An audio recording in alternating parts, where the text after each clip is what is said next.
ভগৱান শ্ৰীকৃষ্ণৰ ১৬,১০৮ গৰাকী পত্নীৰ ৰহস্য কি আছিল জানেনে?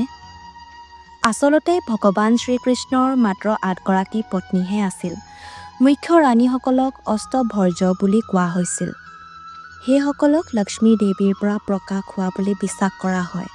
বাকী থকা ১৬,১০০ গৰাকী পত্নীৰ ৰহস্য নৰকাসুৰ নামৰ এজন ৰাক্ষসৰ সৈতে সম্পৰ্কিত, যিয়ে বহুতো মহিলাক কাৰাগাৰত বন্দী কৰি ৰাখিছিল।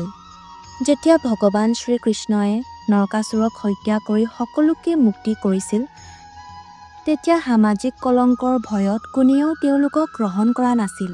তেওঁলোকৰ দুৰ্দশা দেখি ভগৱান শ্ৰীকৃষ্ণই ১৬,১০০ ৰূপ ধাৰণ কৰি সকলোৰে সৈতে বিবাহ কৰিছিল, যাতে তেওঁলোকে সামাজিক সন্মান আৰু নিৰাপত্তা লাভ কৰিব পাৰে। সেয়ে ভগৱান শ্ৰীকৃষ্ণৰ মুঠ পত্নীৰ সংখ্যাটো হ'ল ১৬,১০৮ গৰাকী।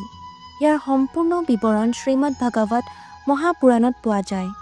জয় শ্ৰীকৃষ্ণ।